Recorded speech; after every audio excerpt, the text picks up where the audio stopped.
నమస్తే అండి. ఎలా ఉన్నారు? నేనైతే బాగున్నాను. మీరు బాగున్నారా? వంకాయ కూర ఎంతమందికి ఇష్టం ఉండదండి అసలు. చాలా అందరికీ ఇష్టమే.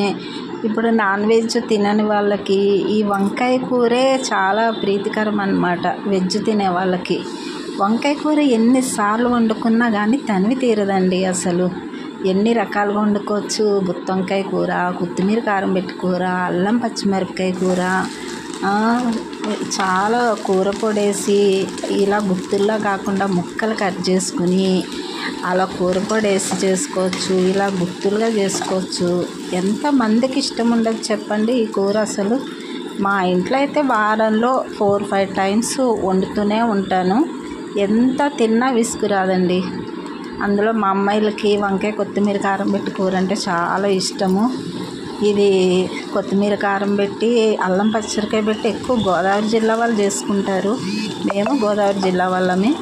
30 సంవత్సరాల నుంచి ఇక్కడ హైదరాబాద్లో మేము ఇక్కడ ఉండిపోయాము. గోదావరి జిల్లా వాళ్ళం మేము. గోదావరి జిల్లా వంటలన్నీ కూడా నేను ముందు మీకు ఇంకా చూపిస్తాను. నా ఛానల్ సబ్స్క్రైబ్ చేసుకుని దయచేసి ముందుకు నడిపించి లైక్ కొట్టండి, కామెంట్ పెట్టండి. వంకాయ కూర రెడీ చేసేసాను. చాలా రుచిగా ఉంటుంది. గుమగుమలాడే వంకాయ కూర రెడీ అయిపోయిందండి. వాసన చూస్తేనే నోరు ఊడిపోతుందండి.